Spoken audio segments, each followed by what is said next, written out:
Gloire à Dieu, alléluia, que le Seigneur nous bénisse. Prions le Seigneur. Notre Dieu, notre Père, nous te disons merci de nous donner l'opportunité encore aujourd'hui d'entendre ta voix et de bénéficier, Seigneur notre Dieu, de ta parole. Parle à nos cœurs et éduque-nous, afin que nous puissions demeurer sur le chemin étroit. Au nom de Jésus-Christ, notre Sauveur et Seigneur. Amen. Frères et sœurs, que le Seigneur, notre Dieu, nous bénisse et qu'il nous garde. Nous avons besoin chaque jour d'entendre la voix du Seigneur pour notre vie. Alléluia. 1 Thessaloniciens chapitre 4. 1 Thessaloniciens chapitre 4. Le verset 3 à 4. 1 Thessaloniciens chapitre 4, le verset 3 à 4. Ce que Dieu veut, c'est votre sanctification, c'est que vous vous absteniez de l'impudicité. C'est que chacun de vous sache posséder son corps dans la sainteté et l'honnêteté.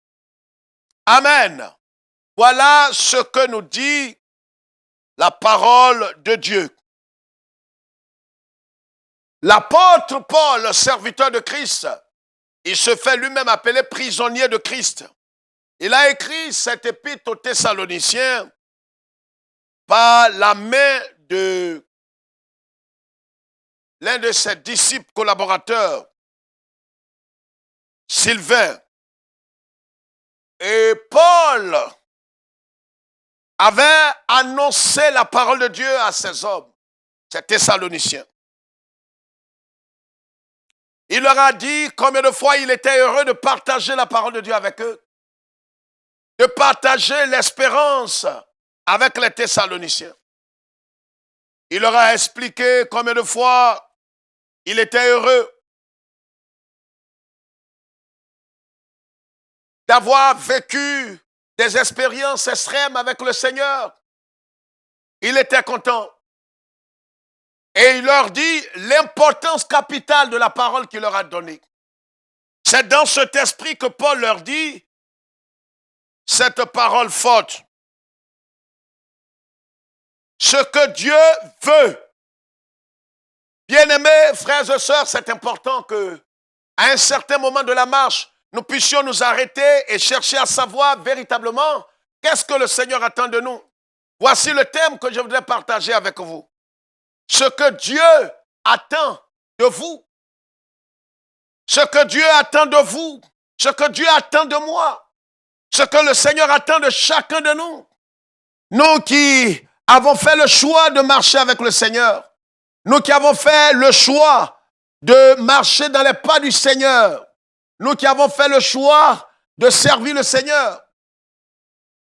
L'apôtre Paul était dans l'obligation spirituelle en tant que conducteur spirituel de parler aux Thessaloniciens parce que certainement que certains avaient des préoccupations. Comme Démas, cet homme qui avait abandonné Paul.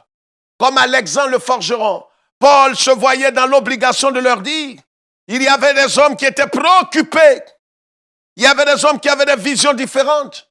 Il y avait certains qui avaient certaines pensées qui n'honoraient pas Dieu. Paul leur a dit, par cette parole, à travers cette épître, ce que véritablement Dieu attendait d'eux. Aujourd'hui, on a l'impression que Dieu, ce qu'il veut pour nous, c'est que nous régnions, nous dominions, c'est que nous prouvons à l'humanité que c'est le Dieu de la richesse. C'est insensé de penser cela. Oui, je dis c'est insensé. Dieu n'a pas besoin que nous, mortels, nous prouvons qu'il est riche. C'est lui qui a créé le ciel et la terre. Même les mortels, les impies savent que c'est Dieu le Créateur. Les insensés savent que Dieu est le Créateur. Vous comprenez? Nous n'avons pas besoin de démontrer à l'humanité que nous sommes et que Dieu est le créateur des richesses. Qu'est-ce que Dieu attend de nous, frères et sœurs? Est-ce que le fait de Dieu est que nous rentrions c'est le confort immédiat que Dieu attend de nous? Est-ce que ce qui préoccupe Dieu est notre confort immédiat? Parce que c'est sur ce point que 80% des prédications sont fondées. Vous allez vous marier, c'est des choses légitimes. Vous allez régner, vous allez dominer, vous allez posséder, vous allez être riche. C'est pas normal qu'un enfant de Dieu soit pauvre. C'est pas normal qu'un fils de Dieu. Voilà l'évangile qui est prêché aujourd'hui sous nos yeux, à la barbe de ceux qui s'établissent comme chefs dans les milieux évangéliques. Sans que quelqu'un ne lève le petit doigt pour recadrer ces hérésies. Chacun va jusqu'à dire, moi j'ai reçu, le message c'est de rendre tous les chrétiens riches. Quelle bassesse! Oh, ce que j'ai reçu, c'est que toutes les femmes aient des enfants, rien contre cela. Mais est-ce que véritablement c'est ce que tu as reçu comme appel de Dieu? Est-ce que ce que Dieu veut est que nous possédions toutes les richesses? C'est notre confort immédiat qui préoccupe Dieu. En vérité, qu'est-ce qui préoccupe Dieu? Quelle est la pensée de Dieu pour nous? Qu'est-ce que le Seigneur attend de nous? C'est ce qui doit véritablement nous préoccuper. Qu'est-ce que Dieu attend de moi? C'est la question que je dois me poser chaque jour. Si je ne suis pas un hypocrite. Mais ce n'est pas de chercher à savoir qu'est-ce que je dois posséder, qu'est-ce que je dois avoir, qu'est-ce que je dois démontrer. Je suis venu pour que Jésus me rende riche.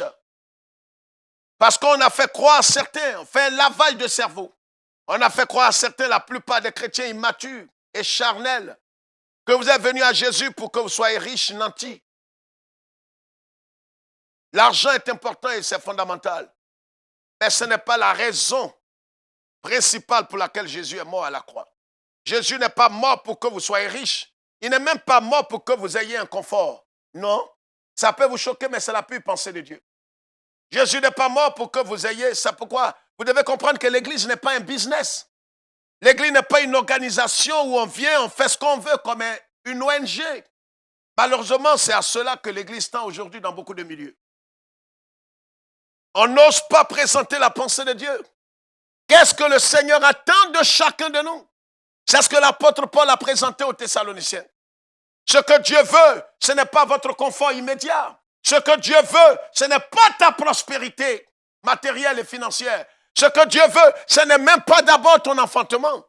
Ce n'est pas d'abord ta guérison. C'est des choses légitimes. Quand je dis ces choses, ceux qui sont aveuglés, les docteurs en théologie se disent docteurs en théologie. Les plus grands faussaires, ils veulent contredire, mais quand vous les contredire, prenez tout le message, écoutez très bien, des deux oreilles. C'est des choses légitimes. Avoir de l'argent, Dieu n'a jamais été contre. Mais est-ce que c'est sa première préoccupation pour nous? Est-ce que la préoccupation majeure de Dieu, principale de Dieu, c'est notre confort immédiat, c'est notre santé, c'est notre guérison, c'est notre prospérité? Non, non et non. L'évangile de prospérité est un évangile maçonnique, démoniaque, et ceux qui le prêchent sont des imposteurs. Vous m'avez compris là? Est-ce que le son est bon? J'ai dit ce sont des imposteurs, des infiltrés, des fils du diable. Parce que ceux-là ne vous diront jamais la pensée de Dieu. Même si tu es un pédé, une lesbienne, un voleur, un adultère fin, un idolâtre, ce qu'ils te diront, c'est que Dieu veut que tu règnes. C'est que Dieu veut que tu possèdes. C'est que Dieu veut que tu aies de l'argent. C'est que Dieu veut. Mais est ta vie et ton salut, ça ne les préoccupe pas? Non, c'est que Dieu veut que tu aies l'argent parce que l'argent répond à tout. Ce que Dieu attend de vous, c'est quoi? C'est ce que Paul dit ici par l'Esprit. Il dit ce que Dieu veut. Il ne dit même pas deux choses. Il ne dit pas voici les choses que Dieu veut pour vous. Il dit ce que Dieu veut. Une chose importante et capitale. Une seule chose qui doit être le centre de notre focalisation. Vous comprenez? Il y a une chose que Dieu veut pour nous. Ce n'est pas des hôtels qu'on doit bâtir. Honte à certains évangéliques. On doit bâtir des hôtels. Voici encore une doctrine d'escroquerie et d'idolâtrie. On doit bâtir des hôtels. Aujourd'hui, Les chrétiens évangéliques, la plupart sont en train de devenir des marabouts, des féticheurs, des sorciers avec le vernis des chrétiens évangéliques. Écoutez-moi très bien avec les deux oreilles. Qu'est-ce que vous avez à bâtir encore un hôtel? Quel hôtel? Hôtel pourquoi? Le sacrifice de Christ est un sacrifice parfait et complet. Le Christ lui-même dit à la croix, tout a été accompli. L'hôtel que vous faites pour montrer quoi? Voici un endroit où je rencontre Dieu. Mais ce temps est révolu, c'est dans l'ancienne alliance. Aujourd'hui, tout est accompli. Il n'y a pas un endroit spécifique. Le Christ est partout. Le Saint-Esprit est répandu. Où que vous soyez, même dans votre douche, dans votre toilette. Vous comprenez? Et vous-même, vous êtes devenu l'habitation de Dieu. Vous n'avez pas besoin d'un endroit spécifique. Partout où vous trouvez, vous pouvez invoquer le nom du Seigneur, dit la Bible. Il n'y a pas un endroit. Arrêtez ces histoires. Si vous voulez escroquer des gens, prophètes, pasteurs, évangélistes, peu importe le nom que vous portez, ou bien demi-dieu ou Seigneur, on se sert de toutes ces choses. On pense que c'est ce que Dieu nous a mandaté. Aller bâtir des hôtels. Non, si vous voulez refaire votre vie de sorcellerie, n'engagez pas les chrétiens. Et des chrétiens aveugles qui ont peut-être l'esprit mouton, suivent ces bergers-là. Arrêtez ces bassesses. C'est de l'adultère spirituel. Vous savez, entre la spiritualité et le mysticisme, il n'y a qu'un pas. Faites très attention. Même les actions prophétiques, certains en abusent, certains extrapolent. Aller se coucher sur des femmes, aller laver l'intimité des femmes. Vous comprenez tout ça là? C'est le bon sens qui vous enseigne ça? Mais soyez intelligents et éduqués. Même si vous êtes devenus des déchus, mais vous avez quand même été à l'école. Vous êtes des gynécologues, allez laver la femme d'autrui. Et toi, femme chrétienne qui te laisse laver par ces prophètes, tu es une femme adultère, tu n'es pas mariable. Tu es déchu. Je pèse mes mots. Tu n'es pas une femme mariable. Cet homme-là doit regretter de t'avoir épousé. Tu n'es pas mariable. Une femme qui a toutes ses facultés se fait laver par un pasteur parce qu'il se dit pasteur. Vous êtes au sérieux là? C'est très important, frère. Ce que Dieu veut, ce n'est pas d'aller bâtir des hôtels. Ce n'est pas que nous lui présentions des hôtels.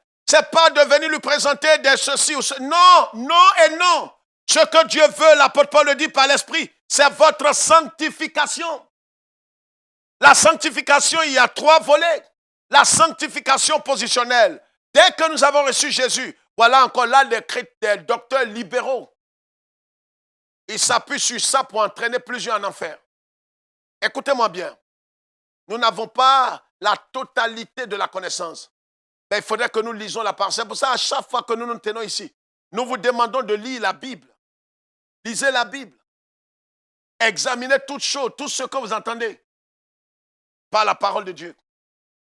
Même si vous avez idolâtrisé votre pasteur, qui vous a dit que sa parole est parole de l'évangile, sa parole est irrévocable, c'est un menteur, un fils de Bélial. Aucun homme n'a la parole irréversible. Ce qui est irréversible et qui fait autorité, la seule chose qui fait autorité, ce n'est pas le pape, ce n'est pas les présidents de fédération, c'est la parole de Dieu, la parole écrite, même pas la prophétie d'un homme. C'est la Bible qui fait autorité en matière de foi. Faites ce que la Bible vous dit de faire, dans le bon sens. Comprenez l'esprit de l'écriture et appliquez-les. M'entendez? Ce que Dieu veut, ce n'est pas ton confort immédiat, pas ta prospérité, pas ton élévation et ton règne, pas que tu sois Dieu. Ce que Dieu veut, ce n'est pas d'aller bâtir des hôtels, idolâtres, apprentis sorciers. Allez bâtir des hôtels pour chercher quoi? Vous cherchez quoi, les hôtels? Oh, j'ai créé un hôtel, c'est là. S'il y a des chrétiens qui veulent que Dieu décante leur situation, venez à moi, venez donner une offrande au bishop, venez donner à l'archevêque. Et vous voyez, l'escroquerie à grande échelle continue. On continue de voler. Ce que Dieu veut, pour moi, pour chacun de nous, qu'on soit, peu importe le titre qu'on porte, c'est notre sanctification. Donc, la première forme, c'est la sanctification positionnelle. La Bible dit en 1 Corinthiens chapitre 1, verset 30 que Christ est notre sanctification. Ça, dès que nous avons reçu Christ, nous avons placé notre foi en lui. Nous avons été donc justifiés par le sang de l'agneau. Donc nous avons été déclarés justes. Nous avons été délivrés du châtiment et de la culpabilité. Vous m'entendez? Donc nous avons été déclarés justes. Et nous avons été mis à part par l'Esprit. La deuxième forme de sanctification est la sanctification progressive, quotidienne. Et c'est de cela qu'il s'agit quand la Bible dit en hébreu que sans la sanctification, nul ne verra le Seigneur. Mais les libéraux qui sont nés pour se perdre avec des doctrines tordues, ils vous diront non, on est déjà sanctifié. Les gracistes aussi enseignent ça. Non, on est déjà sanctifié. On n'a pas besoin de se sanctifier soi-même. Ce sera le salut par les œuvres. Soyez intelligents quand vous lisez la Bible.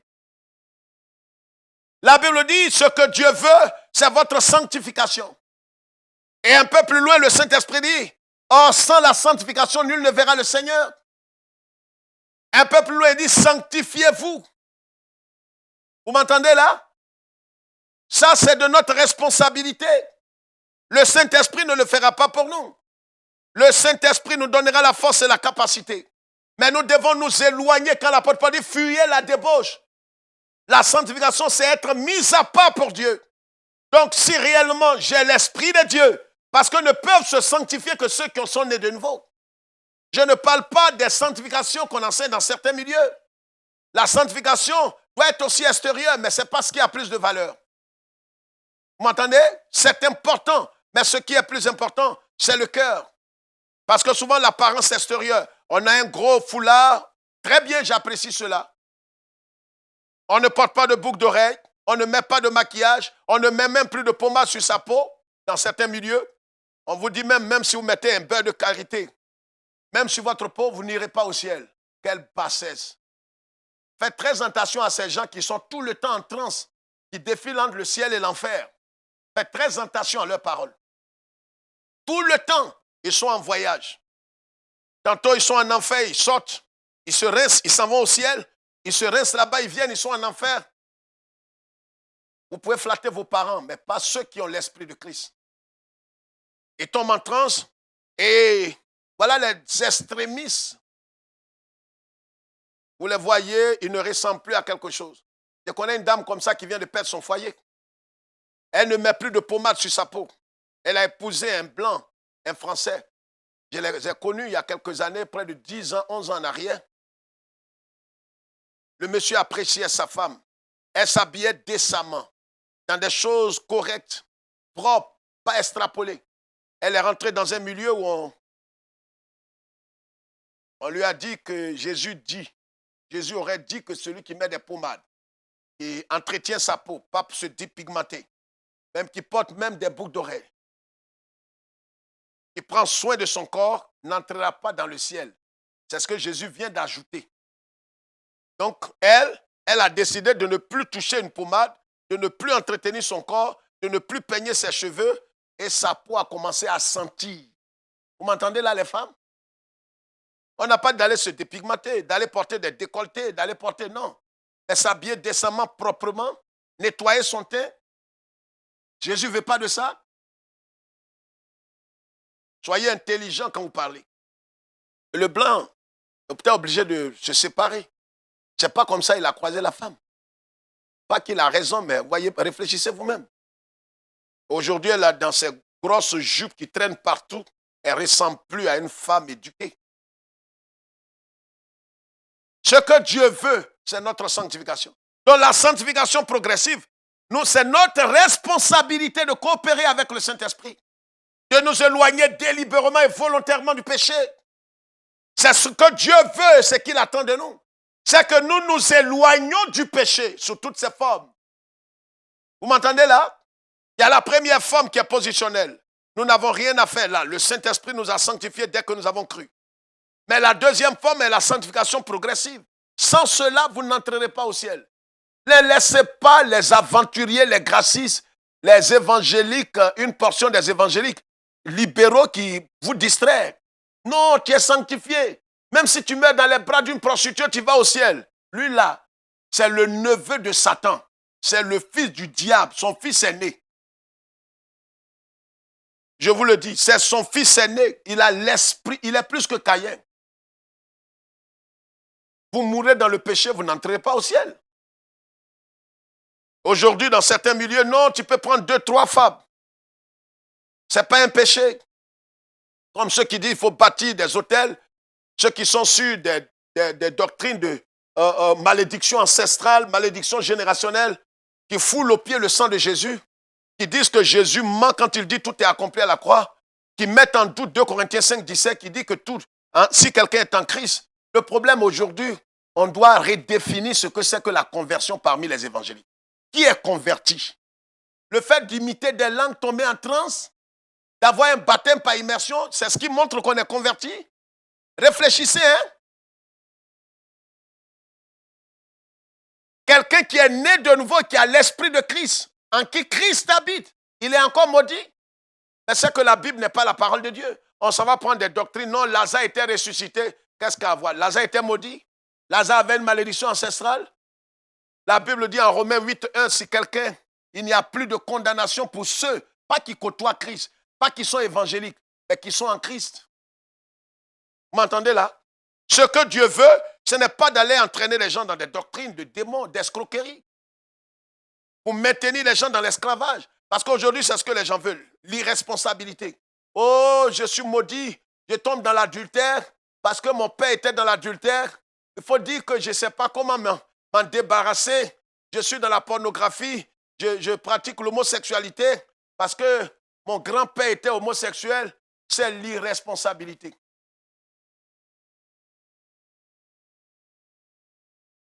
C'est ce qui est arrivé à Ananias et Saphira. Pierre, qui était dans la nouvelle alliance, aurait pu dire à ce monsieur, mais viens Ananias, on va faire ta cure d'âme. Si c'était nous aujourd'hui, c'était dans notre ère, pasteur escroc, vendeur d'illusions, avec psychologie chrétienne. Viens, on va faire ta cure d'âme. Bon, ben qu'est-ce qui t'a poussé à mentir au Saint-Esprit? Pierre lui a dit, Pierre aurait pu lui dire, viens, on va faire ta cure d'âme. Viens, on va chasser les démons de malédiction ancestrale. Peut-être ton grand-père mentait, ton arrière-grand-père. Et c'est pourquoi, tu vois, tu mens. Pierre lui dit, pourquoi as-tu menti au Saint-Esprit? Il est tombé, il est mort. Il est tombé, il est mort. Le bon Dieu vient de tuer Ananias. Ce n'est pas les sorciers qui l'ont tué. C'est bon Dieu, le Dieu amour. Il a tué Ananias, il a tué, qui encore? Il a tué sa femme. Bon Dieu. Si c'était aujourd'hui, on allait rentrer dans la comédie religieuse. Puis on va faire ta cuite d'âme. Aujourd'hui, c'est pourquoi dès que quelqu'un vient dans nos milieux, on est à ses petits soins. Il devient notre solution dans l'église. Lui qui était un problème, lui qui n'a pas la vie éternelle, devient solution pour nous. Et lui, là, demain, on est étonné. Vous comprenez? Ce que Dieu veut de nous et ce que Dieu attend de nous, c'est la sanctification progressive. C'est que chaque jour que Dieu fait, nous acceptions de mourir à nous-mêmes. Nous acceptions, l'apôtre Paul dit en Romains chapitre 6, considérez-vous comme morts. C'est ça porter sa croix, ce n'est pas un morceau de bois. C'est ça le message de l'évangile. Le Seigneur Jésus l'a dit, si quelqu'un veut me suivre, Luc chapitre 9, versets 23 à 24, qu'il renonce à lui-même, qu'il se charge de sa croix et qu'il me suive. Est-ce que nous sommes prêts à renoncer à nous-mêmes, à renoncer à notre honneur, à notre dignité? On veut divorcer. C'est vrai, avant de divorcer, est-ce que tu as accepté de mourir à toi? Est-ce que tu as accepté de rejeter ta raison, rejeter tes choix, rejeter ta gloire, rejeter ton honneur? C'est ça, porter sa croix. Cet évangile est aujourd'hui inexistant dans les milieux. Aujourd'hui, prêcher la croix, on va vous dire, c'est un message anachronique. Même des gens que je connaissais il y a 40 ans, qui prêchaient la croix. Parce que Dieu nous a fait la grâce de venir à Christ très tôt, plus de 40 ans en arrière. On avait des pères qui prêchaient le message de l'évangile. Aujourd'hui, ces gens sont déchus, la plupart. Déchus. Ils poursuivent l'argent comme les jeunes gens maintenant. Ce n'est pas mauvais. Mais ils ont jeté le message de la croix très loin. Ils ne parlent plus de sanctification. La sanctification est corporelle chez lui maintenant. Ce qui compte, c'est l'argent, la fortune. Et si tout ce qu'on doit faire, tous les chemins empruntés pour être riches, ils le font. Et pourquoi est-ce que des jeunes pasteurs vont se sanctifier, vont jeter la magie, l'homosexualité, vont cesser d'être pédés? Parce que ceux qui considèrent comme des modèles les cautionnent dans leur forfaiture. Voici pourquoi l'Église va. Et vous voulez qu'on marche ensemble des mêmes pas. Et si on n'est pas avec vous, on est maudit. Je préfère être maudit avec Christ, si cela est le cas, que d'aller marcher avec des imposteurs, des gens qui ont pris le ticket pour l'enfer. Je préfère être isolé. Vous m'entendez là? La sanctification absolue, c'est quand nous ne serons plus de cette terre, nous serons dans les cieux avec le Seigneur, à l'enlèvement ou après la mort, en Christ. Voici les 3 types de sanctification. Positionnelle, progressive et absolue. Mais ce qui nous concerne aujourd'hui, ce que Dieu attend de nous, c'est la sanctification progressive. Chaque jour, je dois décider. Le Saint-Esprit m'aidera. Dieu ne va pas vous contraindre. C'est pourquoi, voyez, tout ce qui est contrainte et menace et manipulation ne viennent pas de Dieu. On vous oblige à donner la dîme, oblige à donner les offrandes. On vous maudit. Non, personne ne doit te maudire. Et n'ayez même pas peur de la malédiction des pasteurs. On ne dit pas d'être rebelle, d'être têtu, de courir d'église en église, comme un enfant bâtard. Non. Mais on te demande simplement d'être poli, d'être respectueux. Mais si pour une affaire de dîme, tu n'as pas apporté, ton pasteur veut te maudire, tu comprends que c'est un imposteur. Pour le ciel, Dieu ne maudit pas les gens. Dieu ne dit pas si quelqu'un ne m'accepte pas, il est maudit. Il dit, je mets la vie et la mort. Il n'oblige personne. Pourquoi pour l'argent, on oblige les gens? Si j'aime Dieu, je donne à Dieu dans mon adoration. Bien-aimés, voilà ce que Dieu attend de nous, la sanctification progressive. Avons-nous accepté délibérément de nous éloigner du péché, du fond du cœur? La balle est dans notre camp. Mais si vous écoutez ces aventuriers, vous perdrez votre âme. Vous savez, il y a une chose que vous ne devez pas laisser quelqu'un vous distraire. C'est au sujet de votre éternité. Ne laissez aucun homme, aucune femme, fût-il prophète ou prophétesse, vous distraire. Ce que Dieu attend de nous, c'est notre sanctification. Que Dieu vous bénisse, que Dieu nous garde et qu'il nous donne l'intelligence éclairée de comprendre ces choses. C'est aujourd'hui qu'il faut quitter le péché. L'adultère, le vol, l'escroquerie, tous les péchés que nous connaissons. Nous pouvons les quitter aujourd'hui. Ne dis pas non, je suis arrivé à un stade où je ne peux plus faire marche arrière. Le Saint-Esprit peut t'aider si seulement tu désires aller au ciel. Le problème, est-ce que tu veux aller au ciel? Est-ce que tu veux aller au ciel? Maintenant, si des prêtres religieux évangéliques t'ont fasciné, t'ont impacté au point où tu ne cours derrière les choses matérielles en vendant ton âme, c'est un choix. Chacun rendra compte à Dieu. Que Dieu nous bénisse et qu'il se souvienne d'Israël. Shalom.